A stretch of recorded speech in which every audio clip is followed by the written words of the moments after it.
Historias Romanas. Un podcast de los museos de la Ruta Caesar Augusta e Historia de Aragón.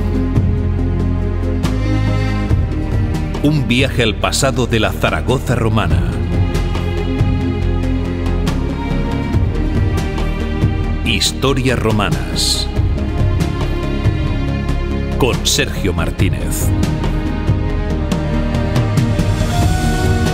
Bienvenidos a Historias Romanas, el podcast oficial de los museos Ruta Caesar Augusta de Zaragoza, un proyecto de los museos de Zaragoza y producido por Historia de Aragón. Soy Sergio Martínez y os doy a todos la bienvenida, tanto los que estáis hoy entre el público en este museo del teatro romano, como los que estáis también fielmente escuchando a través del podcast, esperando que, ya sabéis, que como siempre paséis un rato divertido mientras repasamos pues otro pedacito más de la historia de la antigua Roma. Como siempre me gusta recordaros, podéis acudir como público a las grabaciones de todos los episodios y que os vamos anunciando en las redes sociales de museos Ruta Caesar Augusta, Zaragoza Museos e Historia de Aragón, así como los perfiles de Historias Romanas de Twitter e Instagram. Al control de los mandos de sonido y para que todo se escuche fenomenal, contamos con la presencia de Javier Romualdo en este episodio que vamos a dedicar a una parte esencial de cualquier civilización de la antigüedad y por supuesto la romana no iba a ser diferente, y hablo de su religión y mitología. Un tema apasionante, como todos realmente, y muchísimo más complejo de lo que se puede suponer en un principio, ya que los romanos tenían divinidades absolutamente para todos los aspectos de la vida, absolutamente para todos, ya fueran los grandes dioses del panteón romano o divinidades menores. En este ratito vamos a intentar dar respuesta a muchas cuestiones y creo que una de ellas, quizás la más esperada, va a ser esa afirmación que creo que todos hemos escuchado o leído alguna vez, de que los romanos les copiaron a los griegos todo su panteón de dioses, vamos, que eran unos copiotas y que simplemente les cambiaron los nombres a los dioses y ya está. En plan, ala, apañado. Pues bueno, esto es muchísimo más complicado y para eso pues tenemos como invitada, para hablar de todos estos temas, muchas preguntas te voy a hacer, la verdad, te voy a freír a preguntas. Tenemos como invitada en este episodio a Irene González, graduada en estudios clásicos, especializada en historia de la religión en Grecia y en Roma, y divulgadora a través de las redes sociales como La Mitóloga. Así que ya sabéis, tenéis que seguirla porque dice cosas muy interesantes, tiene muchos materiales muy interesantes sobre mitología, sobre dioses. Y bueno, pues aquí tenemos a La Mitóloga, ¿no? Como tiene miles de seguidores en Instagram, en YouTube, en Twitter. Yo es que le sigo llamando Twitter, hay que reconocerlo. Eso yo no voy a cambiar.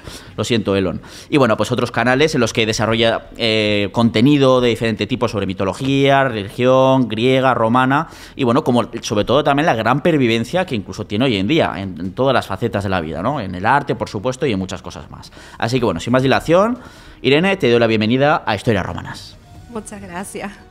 Encantados de tenerte aquí. Muchísimas gracias por la invitación, muchas gracias por la presentación y a todos los que están aquí por venir y a los que nos están escuchando por el interés en el tema. Millones de personas, son millones. Aquí tenemos... No, desde luego cada vez escucha más gente este podcast, está mal que lo diga, pero es verdad que al final pues la cultura romana y pues ahí mueve mucha gente y luego pues bueno, que al final este podcast también es algo diferente quizás a otros, intentamos pasar un ratico majo, no solo pues, a la vez que aprendemos, pues intentar divertirnos un ratillo y en este caso toca con la religión, con los dioses y bueno, me consta que es la primera vez, Irene, la mitóloga, que estás en Zaragoza, en Caesar Augusta. Sí, la primera. No te atacó un mal tiempo del todo, siendo que vienes de Canarias, que claro, tenemos un concepto diferente porque, bueno, pues hoy no hace demasiado fresco. Bueno, me decía, bueno, mi concepto es diferente. Mientras se quitaba la anorak. Yo vine así como un poco... sin preparar. En Canarias estamos con otro tipo de buen tiempo ahora mismo. Y menos mal que no te ha tocado día de cierzo, te lo he comentado. Menos mal. Pero bueno, hemos aprovechado, hemos hecho también un poco de visita por esta ruta de los museos de Caesar Augusta, que recordemos que son 4 museos, estamos hoy en uno de ellos, en el Museo del Teatro. No nos ha dado tiempo a ver todos, nos ha faltado el del Puerto Fluvial, que también es interesante, pero al final no nos daba tiempo a todo. Pero bueno, evidentemente hemos visto un poquito del teatro.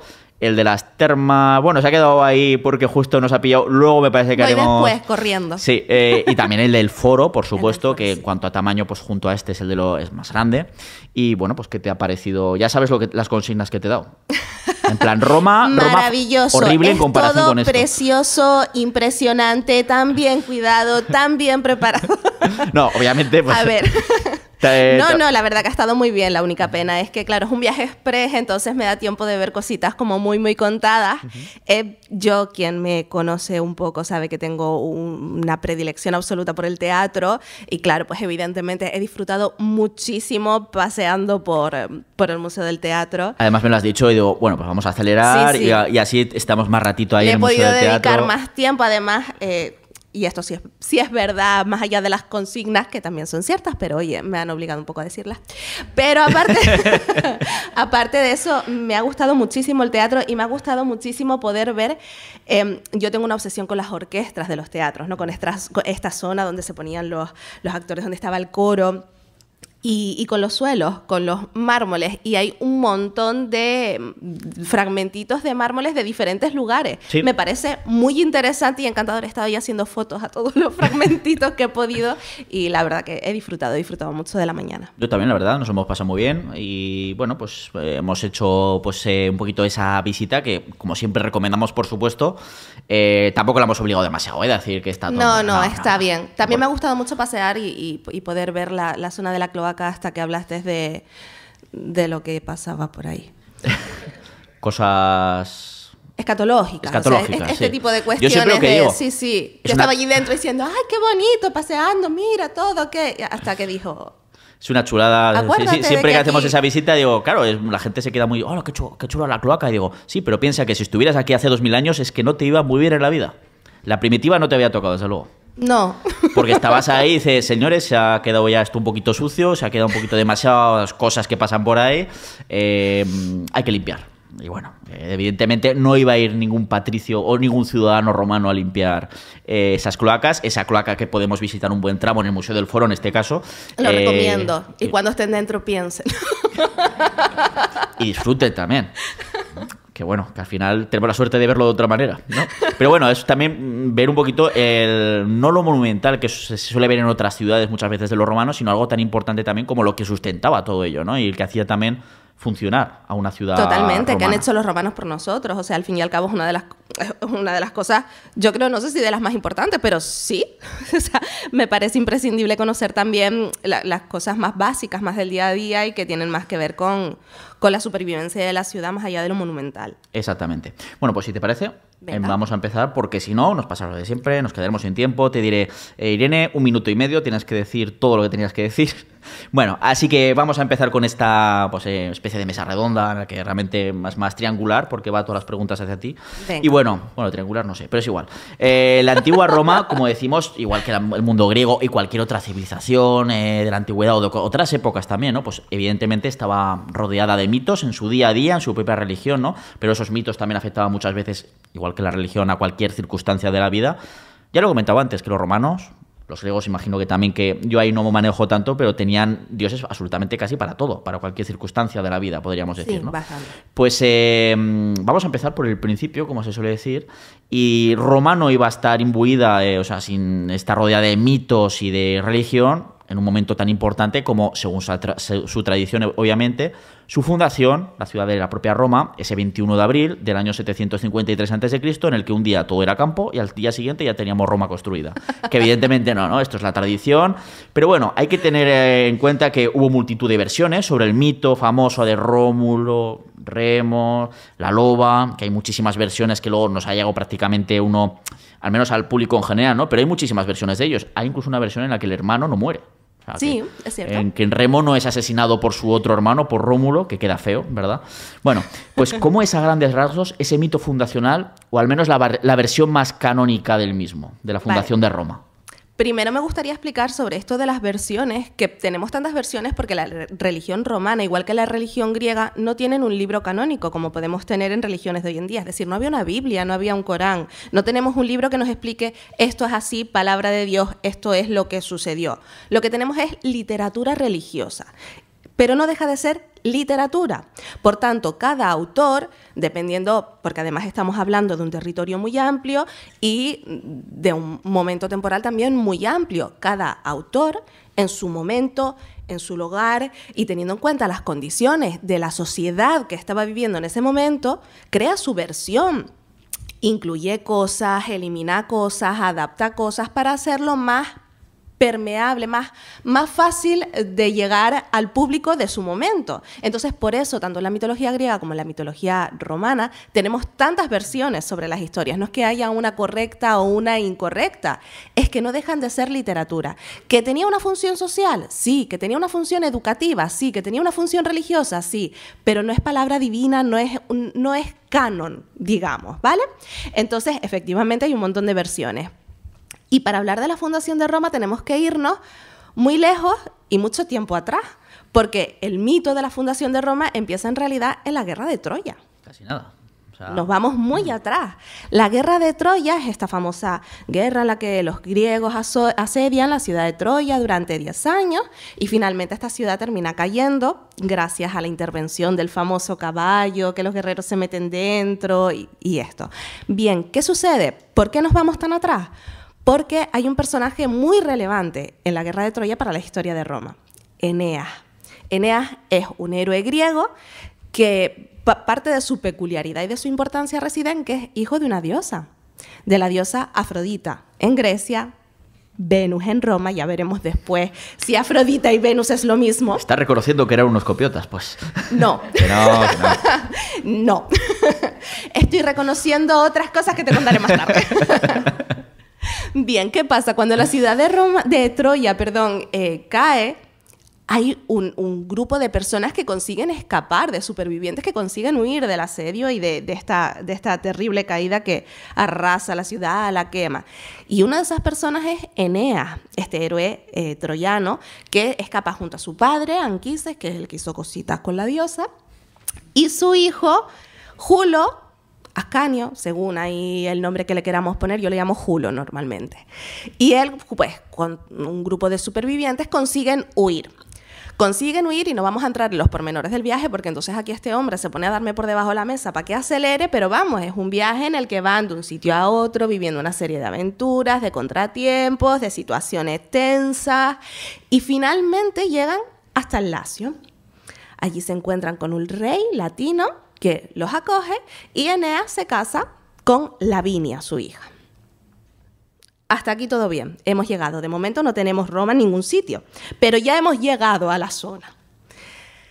Aquí ya Eneas desaparece de la historia, o sea, ya hizo lo importante, que era llegar hasta allí. Casarse y tener hijos, ya está, esa era su misión. Y llevar a su hijo Julo. Bueno, sí. Julo es importante, ¿por qué? Porque su hijo Julo toma importancia entonces y dice, voy a fundar yo una ciudad que se va a llamar Alba Longa.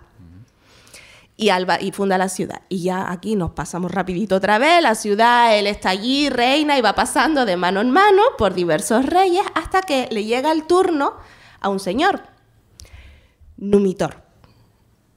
Y a este hombre le tocaba reinar por derecho. ¿Qué pasa? Que tenía un hermano pequeño. Y a veces los hermanos pequeños son celosones.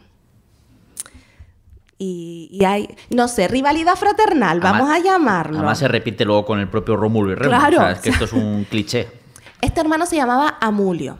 Y había una rivalidad fraternal ahí fuerte y él dice, pues yo soy el que quiere reinar y no quiero que reines tú. Entonces derroca a su hermano, se dicen que incluso mata a todos sus hijos varones y solo deja como superviviente a su hija, a la única chica.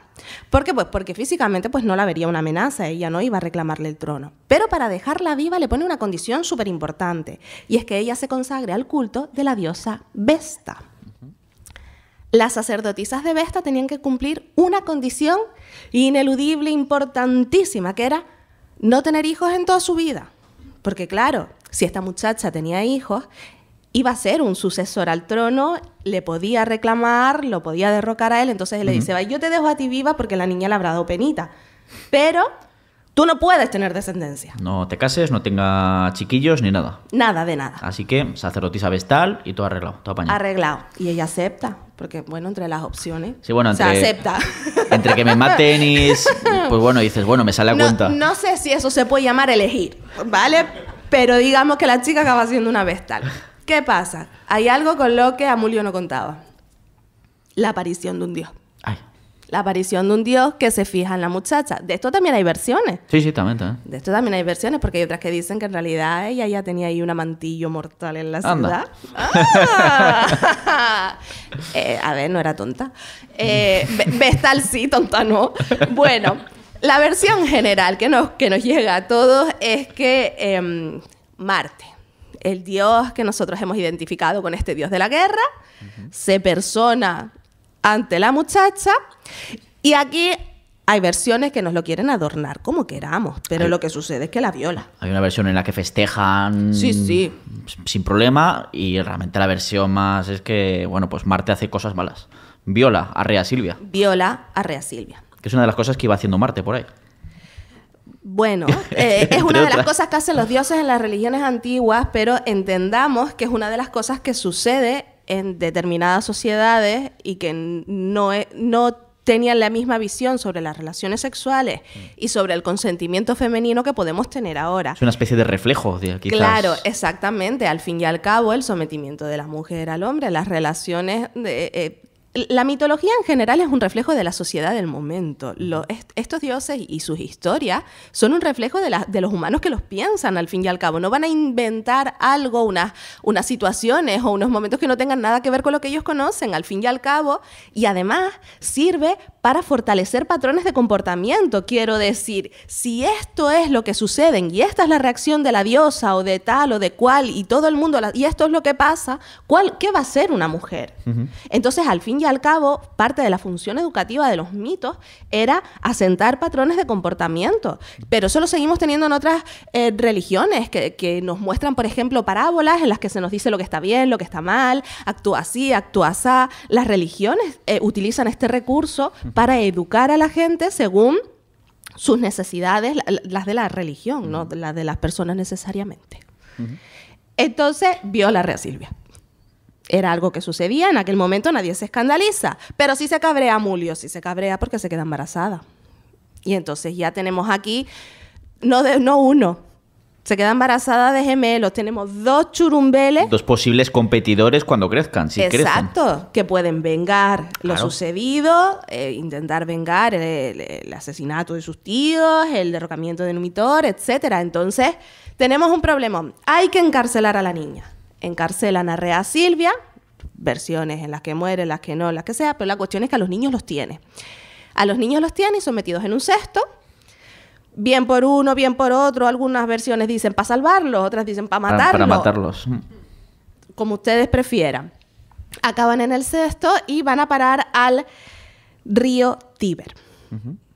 Los ponen allí donde Tiberino, que es la divinidad que personifica este río, hace que la corriente los vaya llevando hasta un personaje de la mitología de Roma maravilloso y estupendo que es la loba, Luperca. Bueno, loba, según la versión. Sí. Porque según la versión tenemos una lobita que estaba ahí amamantando a sus lobitos y vio a las criaturas, se enterneció y dijo, pues vamos a salvarlos y tal y cual. En vez de ver un trocico de mortadela para los suyos, dice, pues bueno, los voy a sumar y los voy a amamantar como si fueran también cachorros míos, ¿no? La loba era más simpática que tú. Sí, la verdad es que sí. Madre mía. A ver, la naturaleza. Bueno, la loba no se los comió, pero luego hay otras versiones que dicen que no era realmente una loba, Sí. sino que era una mujer que tenía pues una fama de vida alegre o de haber estado haciendo cosas en su tiempo libre, que bueno, pues había ganado ese apodo, ese sobrenombre de lupa, de loba. Hecho, como solía denominarse a las prostitutas en la antigua ¿cómo Roma? se llamaba? Exacto, a las prostitutas. Las lupercas. Entonces, pues bueno, versiones. Lo que pasa es que nos queda mucho más bonita esta escultura ahí de la loba capitolina con los cachorros que haber puesto una señora de vida alegre. No daba la misma imagen. Entonces, se quedaron en su mayor parte con la versión de la loba. Los niños crecen. Los niños crecen y dicen, fundamos una ciudad. Porque en aquella época era lo que se hacía. Los niños crecían y fundaban ciudades. Era un pasatiempo. ¿Qué hacemos esta tarde? Sí. No sé, fundamos una ciudad. No tenían videojuegos. Otra más, qué pereza, chico. Venga, va. Sí, Claro, tal pero cual. volvemos a la rivalidad fraternal. O sea, ¿dónde? La gran pregunta es, ¿dónde plantamos la ciudad? Pues no se ponían de acuerdo. Entonces, Rómulo y Remo, que son los gemelos, no habíamos dicho el nombre, yo creo que no hacía falta, Rómulo y Remo. Rómulo dice, en el Palatino, y Remo dice, en el Aventino. ¿Y qué hacemos? Recurrir a los dioses. Entonces cada uno se pone en el sitio donde quiere ahí fundar su ciudad y dice, el que vea los presagios más favorables de los dioses, ahí es donde la quiere. La toma de auspicios, ¿no? El ver los cielos, saber cuántas aves, que suele decirse águilas, que suena mucho más. Sí. Pero todos los que habéis estado en Roma sabéis que eran gaviotas. Haciendo la ruidera que meten y lo pesadas que son, y intentando robarte el bocata y todo. Pues, pero quedaba menos glamuroso. Sí. Dejemos águilas. Bueno, aves, sí. Aves, ¿no? Entonces fueron a observar el vuelo de las aves, a ver cuál de los dos veía el auspicio más favorable, y Rómulo dice que ha sido él. Entonces deciden que se funda la ciudad en el Palatino, y pues lo que se hacía en ese momento era, con un arado, se delimitaba lo que era el límite de ese... El pomerium de la ciudad, el límite sagrado de una ciudad romana. Exacto, entonces marcan este límite, marcan este terreno y se consagra a los dioses. Y Remo está ahí con un resquemorcillo, una cosa por dentro, diciendo, pues yo la quería en el otro sitio. Y está aquí, ¿sabes? Haciendo su perímetro. Porque vio las aves. Y estaba así como mal él. ¿Por qué? Porque vio más pájaros. Lo estaba llevando fatal. Que luego seguro que se pone a pensar, es que seguro que llevaba un mendrugo de pan, las atrajo y yo no llevaba nada. Pues sí, lo llevaba muy mal, y en este momento así tonto, un poco así, dice, pues yo me salto tu perímetro. Y saltó esa línea que ya sabía. ¿Qué pasa? Estamos hablando de un lugar que ya estaba consagrado a los dioses, estamos hablando de que este ritual de delimitar ese límite sagrado era un momento importante. No puedes saltártelo así. A Rómulo le molestó un montón y sacó la espada porque también era un poco... Se calentó. Claro, o sea, él fue como, ¿qué hace? Y sacó la espada y se las pichó un poco. Que al final también estamos viendo lo que tú decías, Irene, de una historia moralizante, de en plan, aunque sea tu hermano quien va contra Roma y tal, tiene que pagar lo que haya hecho. O sea, aunque sea quien sea, y de hecho hay muchas historias moralizantes a lo largo de la historia de Roma, que se cuentan incluso de pues matar a hijas o hijos y tal, pero para salvaguardar el honor de Roma, de la familia o de lo que sea. Exacto, hay diferentes versiones sobre este momento. Algunas dicen, como tú bien apuntabas al principio, que no lo mata. Otras dicen que lo que pasa es que se empiezan a pelear, como los hermanos de toda la vida, solo que estos, al tener espadas, la cosa se les va de las manos y lo acaban matando, pero no tan o sea, no era tanto su intención, sino cosas que pasan en la vida cuando juegas con espada. Y que después, además, Rómulo sufre muchísimo, se entristece y lo pasa fatal. Y luego, pero la versión que queda realmente en la esencia del pueblo de Roma es esa. Da igual quién se burle de Roma, quién cometa la falta, quién tenga este momento de desafiar a la ciudad y a todo lo que es sagrado en la ciudad. Tienes que acabar con él, sea quien sea, porque es un peligro para Roma. Exactamente. Entonces tenía esa intención también de marcar un precedente para que los demás fuesen conscientes de, hostia, mató a su hermano, ¿sabes? Mejor yo no me la juego. En plan, así nos gastamos en Roma. Chaval. Un poco así. La historia viene siendo así un poco. Fue ese momento. Pues ya este pobre Remo muerto, Rómulo se queda él solo, ya no tiene allí quien le discuta ni quien se salte su perímetro. Ya ha puesto él encima de la mesa que él manda y punto. Y tenemos a Roma. Con un inicio sangriento. Un momento cruel, fundacional, pues eso, mitológico, evidentemente. Y como digo, el 21 de abril, pues eso, el 20 de abril no había nada, el 21 ya, pues ya se ha fundado la ciudad, se ha hecho el surco del Pomerium, ya tenemos un rey, que por supuesto ya tenía todo pensado, las instituciones, todo, estaba todo pensado, eran muy ordenados los romanos, eran muy pragmáticos. Todo esto luego nos vamos a la arqueología y sabemos que la fundación de Roma es muy larga, durante varios siglos, de lo que acabará siendo Roma, de forma mucho menos gloriosa o mitológica. Vemos que hay población ya permanente en esas colinitas famosas de las 7 colinas de la zona del Septimontium, que se llamará más tarde, desde 300, 400 años antes, de esa fecha del 751 antes de Cristo. Lo que pasa que necesitaba un mito fundacional, claro, ¿no? Y necesitaba una vinculación con los dioses y necesitaba una vinculación con un mundo previo que le aportaba profundidad y que le aportaba peso a su historia. Que además aquí estamos mezclando, hemos empezado con la Eneida, que Sí. se escribe en época de Augusto, Virgilio, que es un encarguito que le hace Augusto, parece ser, que es una historia en plan, bueno, aquí un poco sí que de copiotas, porque dice, si los griegos tienen la Ilíada, nosotros tenemos que tener algo, una epopeya así. Pero además, Sí. pero además ponme a mi familia guapa. Y ahí hablabas de Julo, ¿verdad? De Julo, claro. Precisamente aquí tenemos el ejemplo, ¿no? La Eneida es el libro que te cuenta este mito. ¿Cómo tú dices? Un encarguito. Lo que decía antes, no tenemos un libro dogmático, tenemos literatura que escriben diferentes autores adaptados al momento que están viviendo, a la situación que están viviendo, y a quién le hace el encarguito. Pero eso sigue pasando, o sea, quiero decir, es un poco, Sí. un poco lo que hay. Y efectivamente, la Eneida de Virgilio encanta en Roma porque pone ya a la gente como muy bien, ¿no? En ella tenemos que Julio César se vincula absolutamente con Julo, se hace descendiente de Julo, de este hijo de Eneas que trajo desde Troya. Entonces, se hace descendiente ¿de quién? De Venus. De la diosa. Que De son- la diosa. Y este ser descendiente de la diosa le proporciona el favor de los dioses y, digamos, un poco su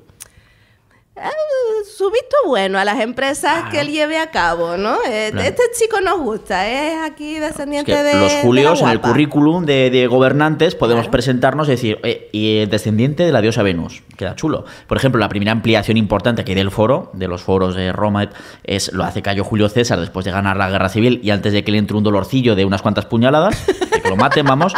Es una ampliación que inicia él, que terminará después Octavio, que es la zona del foro de Julio, cuyo templo principal a quién está dedicado. Claro, A la es diosa que, Venus. Es que a Venus. Pero tenemos que... llega Ya mi momento. empezamos. Él lo sabe, llega mi momento. Venus, no Afrodita. No es lo mismo. Aquí tenemos a una Venus que actúa como Venus madre de Roma. Como Venus madre protectora de estos descendientes míos que están fundando una gran ciudad. Afrodita en Grecia no es concebida como una gran madre de nadie. Es madre y como madre hace cosas que se pasan por alto, por ejemplo, con respecto a Eneas. Ella le salva la vida en la guerra de Troya, se interpone y es herida por un mortal salvando a Eneas. Pero nunca es reconocida, ni recibe culto, ni es adorada como una gran madre. No tiene faceta religiosa más allá de su belleza y su vinculación con la feminidad, con la sexualidad y con las relaciones entre hombres y mujeres. En cambio, la visión que tiene Roma de la diosa Venus es absolutamente diferente. ¿Es una diosa de belleza? Sí. ¿Es una diosa de feminidad? Sí. ¿Es una diosa de sexualidad? Sí. De sexualidad que acaba como diosa madre de Roma. Ahí empezamos a ver, que luego lo responderemos mejor a lo largo del programa, de que los romanos evidentemente no copian literalmente el panteón griego, ni No. muchísimo menos. No, y es más, en esta vinculación con los dioses que hace Roma, tenemos también a Marte. Tenemos a Marte y no, Marte es el dios Ares, pero le cambiaron el nombre. Tampoco. Marte, Ares, en Grecia, es un dios de la guerra, irreflexivo, es un bruto, es un salvaje que lo único que hace es ir por ahí dando leches a la gente y encima era tan burro que no pensaba antes de hacerlo y que pierde casi siempre. Porque así, en cambio, en Roma nos encontramos con un Marte que tiene unas cualidades y unas capacidades totalmente diferentes. Primero, estaba vinculado a la guerra, sí, pero también a la agricultura. Sí. Cosa que Ares en Grecia jamás. Y además actúa también como Marte vengador. Mars Ultor. Exacto, porque tenemos ese momento en el que precisamente Augusto dice que si le ayuda a vengar la muerte de Julio César, le alzará este templo de Marte vengador. O sea, tenemos a Venus y Marte, pero los tenemos como dioses protectores al servicio de Roma, donde además no tiene ninguna relevancia la relación erótico-festiva que hay entre ellos dos, que en Grecia es como el tema central de la vinculación entre Afrodita y Ares. Es que se veían a escondidas. Eso es lo que los griegos más así relevancia dar de la afiliación entre estos dos dioses. Pero los romanos no, y eso que les encantaba el salseo, pero en cambio no... Exacto, en cambio aquí les aportan un nivel diferente. La vinculación que hay entre ellos y la importancia que tienen ellos es que son los dioses que favorecen y protegen a Roma. Claro, eso es muy importante. Claro, y aquí, por terminar con el tema de la Eneida que hemos comentado, pues esa obra que al final es propaganda pura y dura, que será muy chula y todo lo que queramos, que lo es, claro. Pero es propaganda pura y dura, porque en ese viaje que hace Eneas por todo el Mediterráneo, como Ulises en su momento, claro, totalmente. pasa por Cartago, se enamora de la reina Dido, luego la abandona, así, pobrecita mía. Luego, normal que los cartagineses y los romanos se llevaran mal, pero bueno.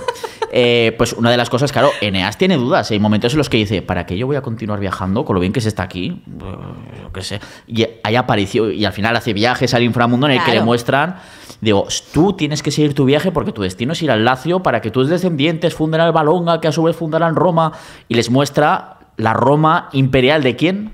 La Roma triunfante, la nueva edad dorada, ¿de quién va a ser? De Augusto. Claro. ¿Y quién me ordena escribir?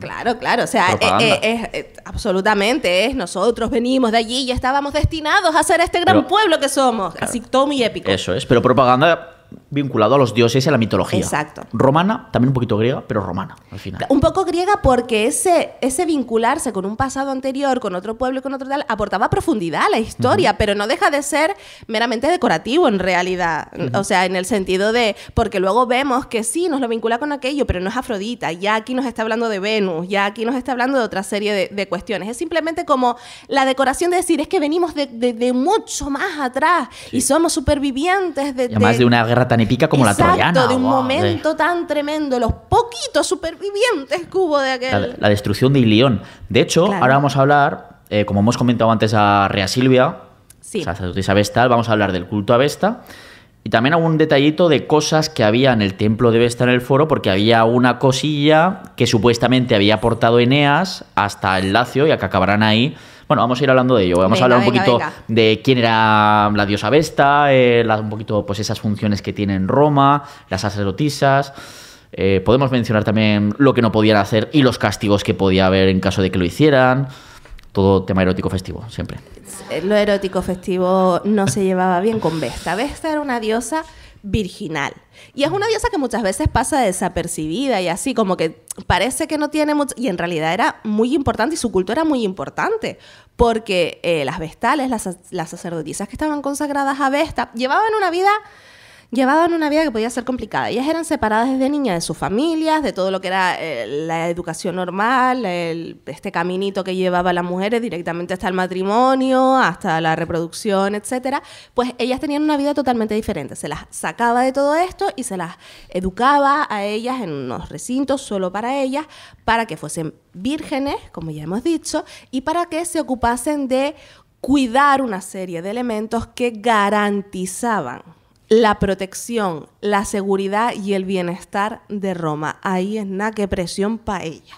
Porque tú imagínate que está en tu mano cuidar y asegurar que esos elementos con un simbolismo tan grande para una ciudad como Roma, que además el culto religioso iba de la mano con la política, con el poder, etcétera. Había una religión estatal como muy centrada, muy controlada. Había que mantener la paz con los dioses, la Pax Deorum, para que no se enfadaran y Roma fuera bien todo. Pues ellas tenían una presión impresionante. Es que tenemos que tener en cuenta que son niñas que eran de origen patricio, no tenían que tener ningún tipo de efecto físico según el canon de la época. Que los dos padres estuvieran vivos en ese momento y tenían entre 6 y 10 años cuando eran elegidas. Y todo eso de repente te lo meten en la cabeza en plan, ojo, que eres responsable de la seguridad de Roma. Casi nada. ¿Y qué te iba a decir? El servicio que tienes son 30 añicos.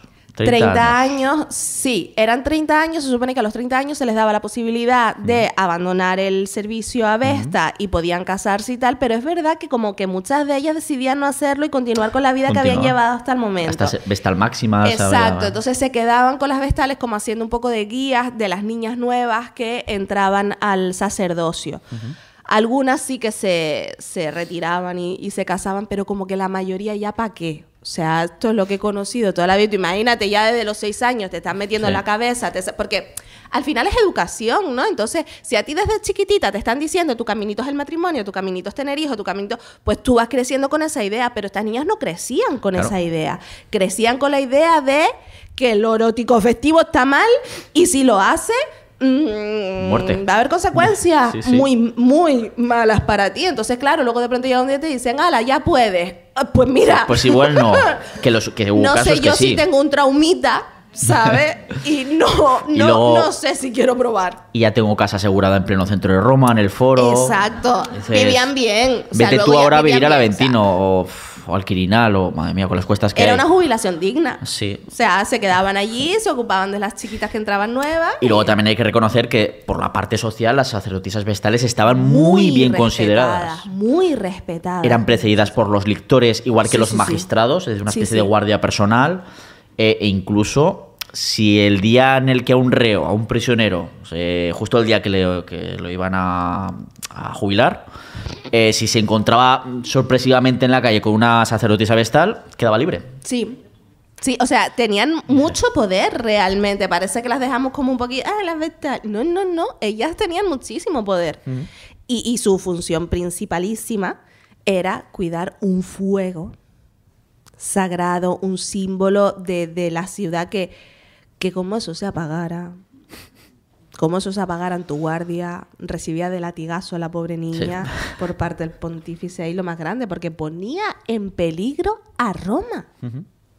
Entonces, pues su eso principal era asegurarse de que este fuego de Vesta no se apagase en ningún momento. Es que el fuego solo se podía apagar un día al año, Claro. las calendas de marzo, el 1 de marzo, una forma ritual, y una vez que se había apagado se hacía la purificación, había que encenderlo con 2 palicos, Sí. porque no de otra manera, y ya está. Pero si se te apagaba un día que no fuera ese, Tenías un problema. Sí. Tenías un problema porque por tu culpa la ciudad estaba en peligro. Pero no era su única función. Tú estabas ahí adelantando una cosita. Los Pignor Imperi, los talismanes. Había una serie de elementos. No era el fuego el único que aseguraba la protección de la ciudad. Había otros.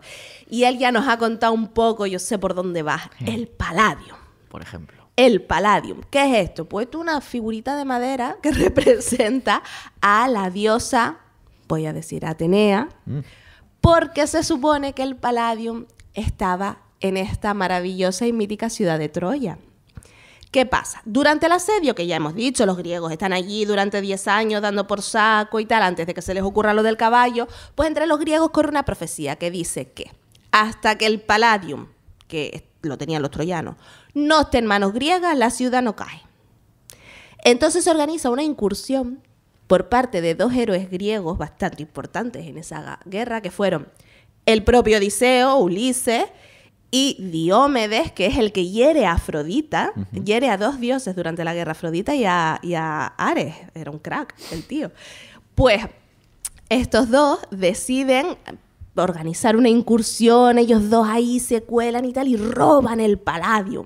Y entonces ya ahí Grecia tiene un puntito más a su favor para conquistar la ciudad. ¿Qué pasa? Versiones, querido. Versiones porque hay algunas que dicen, bueno, estos 2 se creían muy listos, sobre todo Ulises, que se creía el más listo de todos, pero lo que se llevaron no fue el Palladium, de verdad. Fue una copia, porque los troyanos sí que eran listos, y el Palladium de verdad lo tenían escondidísimo a buen recaudo.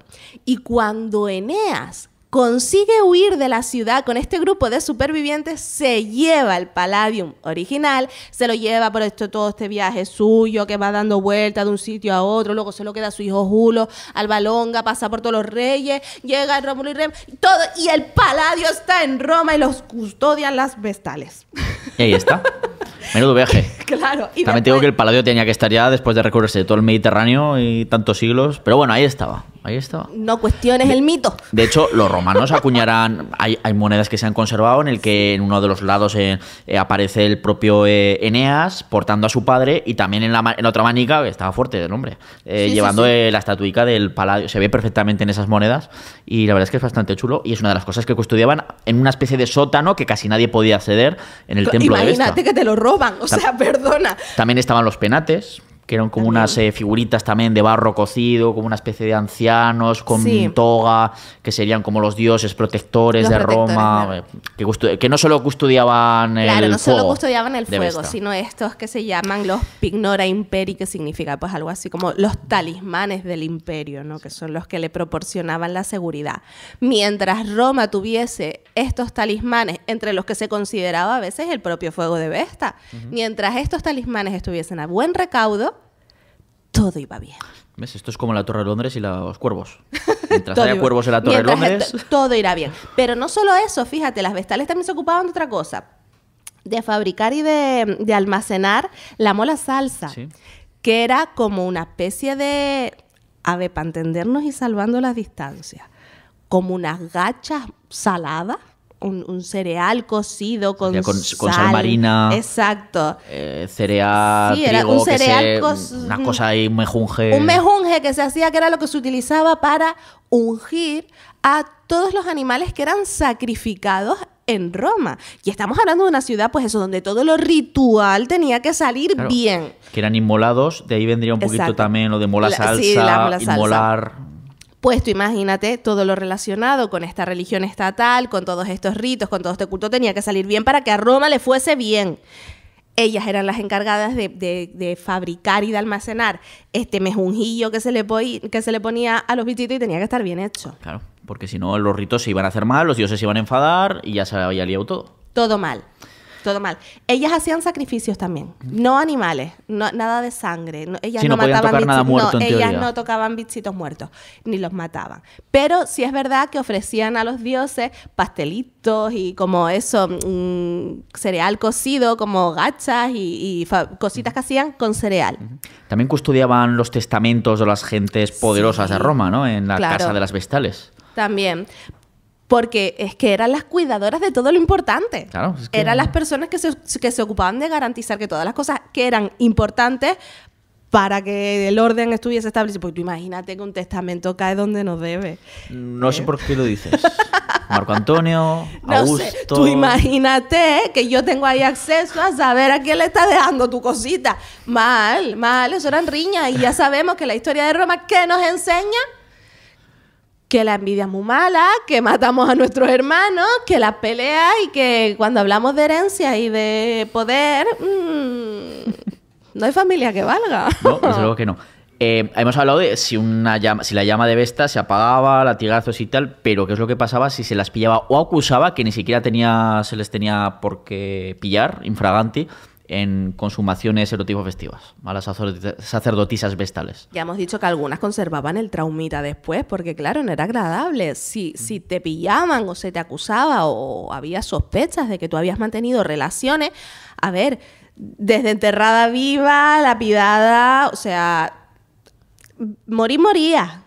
Y era feo y dolorosillo. Entonces, si solo por el fuego ya te atizaba latigazos, tú imagínate, pues eso, normalmente enterradas vivas. Normalmente enterradas vivas, que creo que hay documentadas, según las fuentes, unas 20 Sí. a lo largo de la historia. Que fueron, ¿Qué ocurrió? Que además el caso es que hubo casos en los que sí, que se les había pillado aparentemente, según nos cuentan, pero otros en los que épocas de crisis, está yendo todo mal, algo va mal, evidentemente los dioses se han enfadado, algo ha fallado aquí. ¿Qué ocurría? Pues alguna sacerdotisa que se ha ido de... Pues venga, nos la cargamos y ya está. Sana ¿ve? noche. Y si sigue la mala cosa, pues era otra cosa. Si se soluciona la crisis, pues era eso. Sí.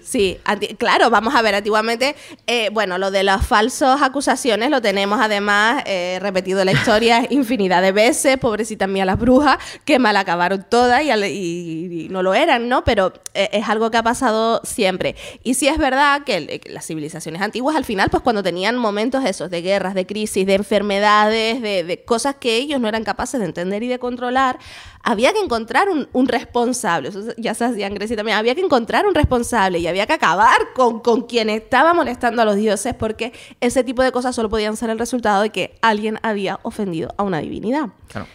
Y pobrecicas mías, de ahí el traumita. ahí tenemos un programa que es el tema de... ¿A los cristianos se les perseguía por ser cristianos? No, se les perseguía porque no hacían sacrificios a los dioses y por lo tanto los dioses se enfadaban. Claro. Que es una diferencia porque al final estaban yendo en contra del Estado romano, la seguridad del Estado romano. Bueno, lo que claro, porque antes, al fin y al cabo, una de las cosas que tenían las religiones de estos pueblos antiguos que a nosotros nos cuesta mucho entender es que podían convivir religiones. O sea, tú mientras tú cumplieses con los ritos que Roma exigía para asegurar el bienestar de Roma, tú luego si querías tener ritos y seguir cultos de otros dioses, de otros sitios, de otros tal, no había tanto problema porque en principio nunca lo hubo. Tenemos cultos ya no solo, los dioses griegos, que no, ya no solo eso, sino teníamos el culto a Mitra, tenemos el culto a Isis, no pasaba absolutamente nada, siempre y cuando tú cumplieras con tus obligaciones para con Roma. Luego ya tú, mira, si tú quieres hacer otro tipo de rituales y quieres tener otro tipo de... No pasaba absolutamente nada, podían convivir. Es que incluso los romanos tenían rituales, sobre todo en época un poco más arcaica y tal, pero luego se seguirá utilizando, en el que pues hacían un llamamiento, cuando estaban en guerra con un pueblo enemigo, hacían un llamamiento a los dioses de ese enemigo diciéndoles... Veníos para nuestra ciudad, que os vamos a hacer sacrificios mucho mejores, os vamos a cuidar mejor, os vamos a hacer unos templos de la leche que seguro que estos enemigos os hacen unas cabañas. No, aquí un templo de mármol bien chulo. Veníos a nosotros y quitarles vuestra protección a ellos, que os vamos a cuidar mucho mejor. O sea, hasta ese punto llegaba un poquito... Y no solo eso, no era algo aleatorio. Había una serie de personajes políticos que controlaban cómo dioses de otros lugares pasaban a formar parte oficialmente de la religión romana, que eran los Viri Sacris Faciundis. Tenían ese nombre y ellos, es verdad que era sobre todo de Grecia, porque vamos a ver, estaban allí cerquita, no se iban a ir a la otra punta del mundo, pero eran los que se encargaban de controlar cómo, de qué manera, cuándo y por qué dioses de otros lugares pasaban a formar parte del panteón romano, gracias. Entonces es como, no era aleatorio y no tenían ningún problema con decir, vente. Y una vez venían, eran considerados dioses romanos y ni se hacía falta cambiar nombre, ni maquillarlo, ni hacerles absolutamente nada de eso. Apolo fue cogido en Grecia así tal cual y Apolo fue llevado a Roma como Apolo. Mitra fue cogido tal cual y era Mitra. Isis era Isis. Aquí a nadie le cambiamos el nombre. Entonces, no es como un poco raruno que de pronto digamos, pues a los del panteón, Júpiter, Zeus, ¿y por qué a estos le cambiaron el nombre y a los otros no? Porque no fue lo que hicieron. Lo voy a explicar. Ahora llegaremos ya a ese punto final. No sé si quieres hablar un poquito también de otro dios muy romano, como Jano, por ejemplo, que además tiene sus curiosidades también, el dios Jano. Jano tiene muchas curiosidades porque es considerado uno de los principales dioses, de los primeros dioses romanos de verdad. Del panteón tradicional. Claro, ese era romano de allí de siempre. Pues no. Vamos a ver. Versiones. Como Dios era romano, sí. Pero resulta que, bueno, hay versiones que dicen que sí, que siempre fue un dios y que era un dios autóctono, que era un dios de la zona, pero una de las versiones que tiene más peso es que en realidad primero fue un mortal. Existía la divinización en la antigüedad, ¿no? Personas que por X motivos empezaban pues, su vida siendo mortales y acababan siendo divinizados. Pues Jano podía haber sido uno de estos casos, era un mortal y... Era griego. Pues al final mucho defiendes tú, pero luego al final... Déjame que explique. Era de Tesalia. ¿Qué pasa? Que en Tesalia se enfadaron con él y lo exiliaron. Te tienes que marchar. Y el muchacho pues se fue. Se fue y llegó a Lacio, donde fue acogido por un rey mítico del que solo sabemos el nombre, ¿vale? No Cameses, no sabemos nada más de él. Lo nombra allí de... estaba Cameses allí y ya está. Bien, pues este señor Jano llega a Lacio y es como muy bien recibido, todo el mundo lo acoge y tal, porque él trae cosas no tanto físicas, trae una serie de enseñanzas. Se supone que cuando él llega a Roma se encuentra una civilización, un pueblo que está todavía como muy asalvajadito, muy brutico todavía, ¿no? Y entonces él le dice, vamos a ver. Y los civiliza un poco, ¿no? Los calma un poquito. No vamos matando por todo. No vamos reaccionando así. Hay otra formica, ¿no? De hacer las cosas. Además se dice que es el inventor de la moneda. Les enseña lo que es la moneda y a cómo manejarla. Y también les enseña lo que son los barcos. Se supone que él es el primero que viene desde Tesalia hasta Roma en barco. Bien, él funda una ciudad en el Janículo. Entonces es muy venerado, muy respetado y tal. Y cuando llega el momento de su muerte, por todas estas cosas que había aportado al pueblo, es divinizado y se convierte en un dios romano. Nunca fue un dios griego. No estamos copiándolo. No hay nada parecido en Grecia con respecto a él. No hay sincretismo, no hay asimilación, no hay absolutamente nada. Como dios es romano. Que nació en otro sitio. Bueno, chicos, nadie es perfecto.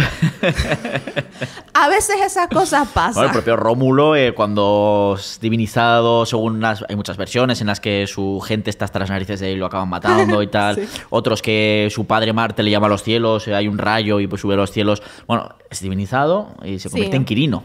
Exacto, en Quirino. Por ejemplo, ahora a partir de entonces. Pero bueno, en este caso, pues Jano se queda... queda divinizado. Jano es un dios muy importante. Por ejemplo, se le llama el dios bifronte también porque tiene dos caras. Su representación es maravillosa. Se supone que es el dios de los inicios y los finales y es súper guay porque tiene dos caras, una mirando hacia adelante y la otra mirando hacia detrás.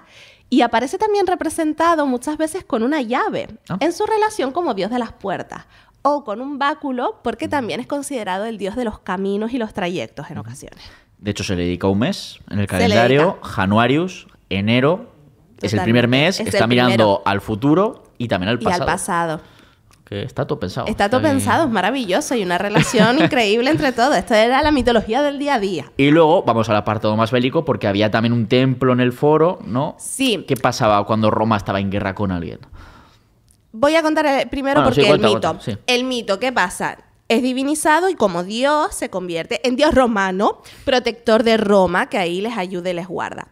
Cuando se lleva a cabo el rapto de las Sabinas, este episodio en el que estos muchachos se van para allí y deciden llevarse a las señoritas con ellos, los sabinos se enfadan. No se quedan allí sentados después diciendo, uy, pues ahí va las niñas y nosotros aquí vamos a quedarnos mirando. No, ellos quieren contraatacar. Entonces deciden atacar el Capitolio. Cuentan con ayuda. Pobre Tarpeya mía. Sí. Mi niña, que mal acabó. Criaturica era la hija del guardián del Capitolio, del que estaba allí vigilando, y ella digamos que les proporcionó como un salvoconductillo, una ayudita para que entraran, a cambio de, según versiones, a cambio de unos brazaletes o a cambio de un matrimonio, a cambio de que se la llevaran, bueno, lo que sea. La cuestión es que la niña pues se dio al encanto de los enemigos, bien al encanto material, bien al encanto de otro tipo, y les proporciona este salvoconducto. Entonces ellos estaban a punto de llegar al Capitolio y estaban a punto de tomarlo. Y entonces aparece el dios Jano, protector de Roma, y hace brotar una especie de fuente, un agua. Agua hirviendo. Sí, o lo que sea. Me la imagino, unos chorros de agua muy caliente, que asustó a los sabinos.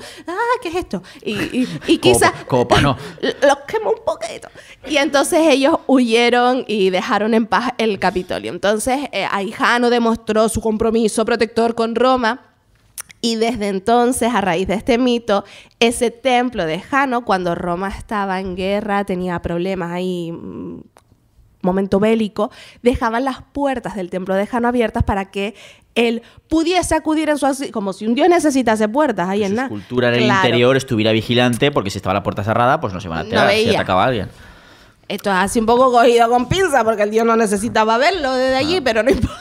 Y de ahí lo que siempre digo, que el pobre estaba constipadísimo con las puertas abiertas, invierno-verano, porque... Pero, claro, vuelve Augusto otra vez, el de la Eneida, el de la propaganda, etcétera, cuando conquista, por ejemplo, a las guerras asturcántabras en Hispania y otros conflictos, y dice, ya ha terminado las guerras civiles, hizo un paripé, cerró públicamente las puertas. Y entonces le vino un señor diciéndole, pero es que los cántabros han vuelto a rebelar. Calla, que no se entere nadie. Porque seguía la guerra, ¿no? Pero bueno, dice, tú cállate, que nos ha quedado todo muy chulo, hemos cerrado las puertas, he devuelto la paz a Roma. Y la prosperidad que realmente no, pero bueno, había conflictos, pero bueno, el simbolismo ahí. El simbolismo era ese, ¿no? Las puertas del templo de Jano abiertas pues le permitían seguir vigilando, protegiendo y asegurando el bienestar de la ciudad. Bueno, y aunque ya Irene ha ido soltando cositas, vamos a rematar el programa con ese tema de dejarlo totalmente claro que los romanos no copiaron el panteón griego, lo que te quede por decir, y luego también un poquito, ya para terminar entre eso, y también la importancia que tendrá, por ejemplo, Ovidio, las metamorfosis y tal, también la concepción, la visión que tenemos de la mitología romana con respecto a la griega, todo eso. Ya con eso rematamos el programa. Venga, 2 horas y media tienes. Este es mi momento. A ver. Tendemos a entender las religiones como cajitas estancas cerradas, porque es como concebimos las religiones hoy en día, ¿no? Esto es cristianismo.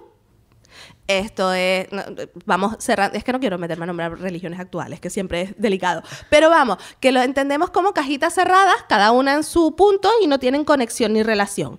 Y por algún motivo hemos considerado que tenemos en un sitio la religión griega, en otro ya tenemos el cristianismo y en medio se nos quedó ahí una caja rara, desustanciada, sosa y sin contenido propio, en el que metieron cosas random y la sacudieron allí dentro y eso es la religión romana. No, señores, eso no es así. Vamos a ver, ¿por qué tenemos esta idea?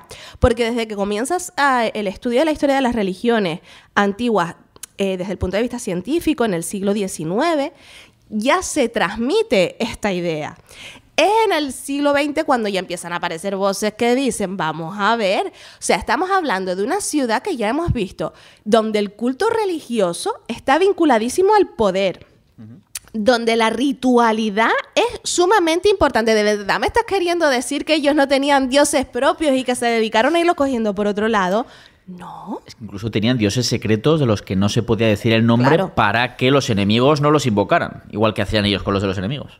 Exactamente. Entonces, tenemos un poco ese concepto que si nos paramos a pensarlo, como no es lógico que un pueblo tan sumamente religioso, tan sumamente ritual, con una religión estatal tan bien fundamentada, con tantas festividades tan medidas, tan preocupada por honrar a los dioses, por no enfadarlos, porque no hubiese problema, tenga la necesidad de copiar los dioses de otro lugar y cambiarles los nombres.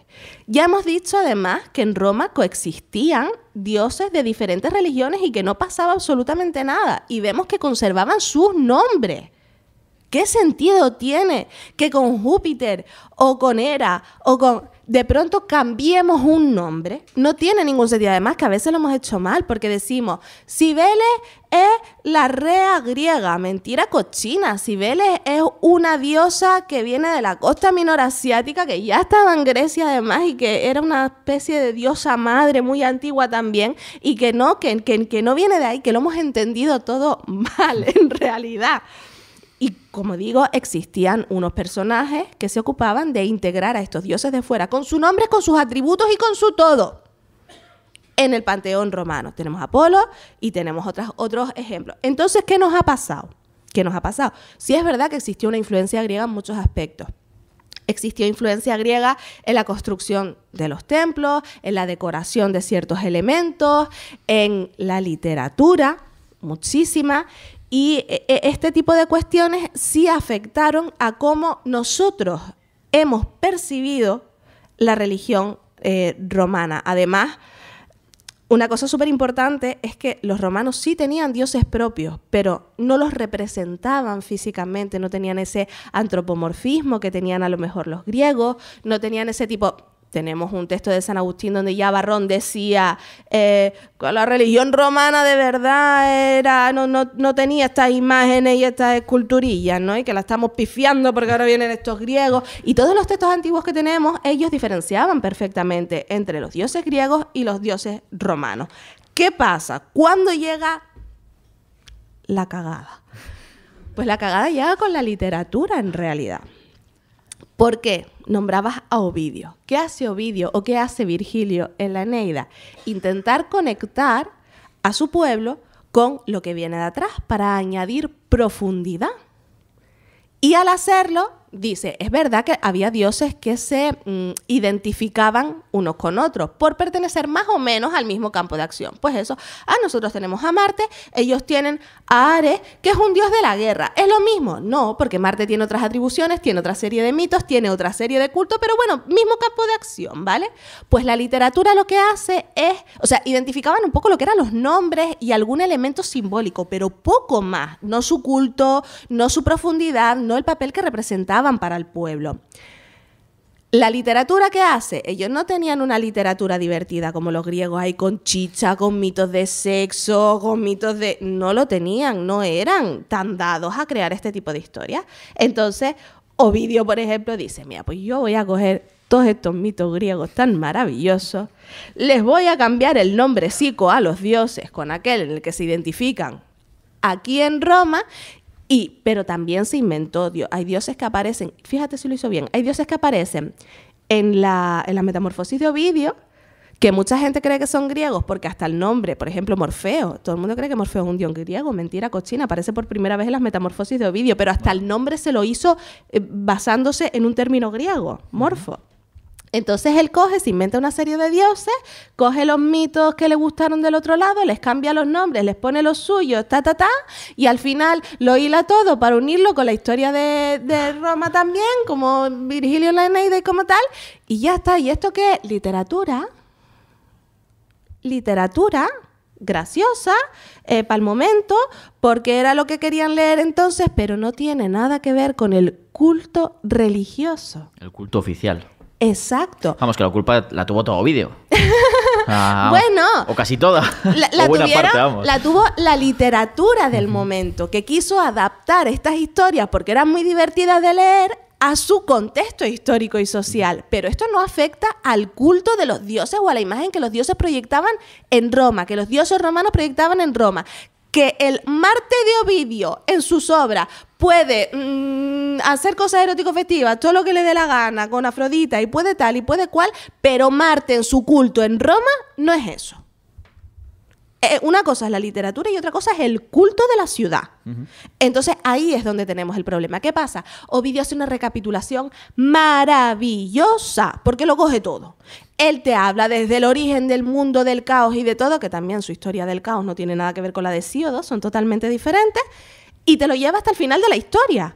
Entonces, cuando llega el Renacimiento, cuando llegan los artistas de otras épocas que buscan recrear estos mitos en el arte, recrear estos mitos también en la poesía y tal, Ovidio te ofrece ahí un catálogo maravilloso de mitos donde está todo.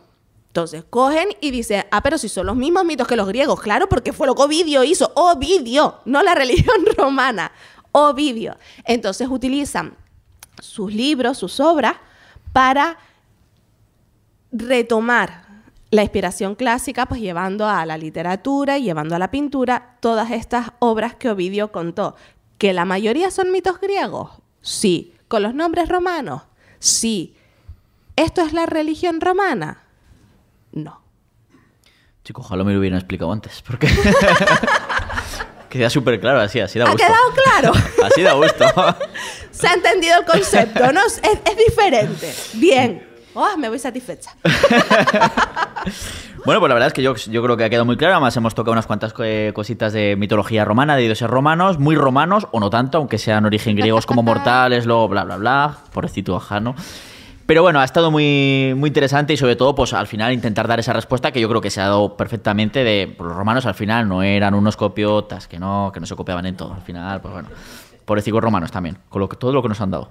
En fin, pues Irene González, ha sido un auténtico placer, la mitóloga, de tenerte aquí en Historias Romanas en este episodio de la tercera temporada, el cuarto creo que era así, el cuarto episodio de la tercera temporada, y encantadísimo de haber pasado este rato y haber compartido un poquito más de historia y haber dado luz pues a esta eterna pregunta que al final pues no es pregunta porque no existe, porque al final no Nada, no hay tal muchísimas cosa. gracias a ustedes por la invitación. Por lo bien que me han tratado aquí, lo bonito y maravilloso que es todo, y a las personas que han venido por su atención y por haber asistido a este momento, y a los que nos están oyendo, pues también desde la distancia. Pues sí, muchísimas gracias, Irene.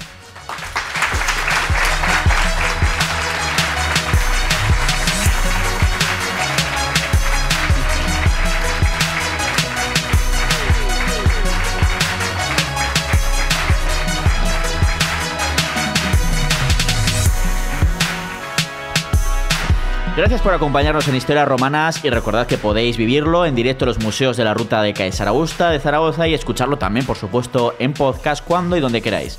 Podéis encontrarnos en plataformas como Spotify, iVoox y en el canal de YouTube de Historia de Aragón, así como en las redes sociales de los museos de la Ruta Caesar Augusta, de Historia de Aragón e Historias Romanas. En la técnica hemos tenido a Javier Romualdo y os esperamos en el próximo viaje por el tiempo a la antigua Roma. Historias Romanas, el podcast oficial de los museos de la Ruta de Caesar Augusta en colaboración con Historia de Aragón. Puedes escucharnos en las principales plataformas de podcast: Spotify, iVoox y YouTube, y en nuestras redes sociales.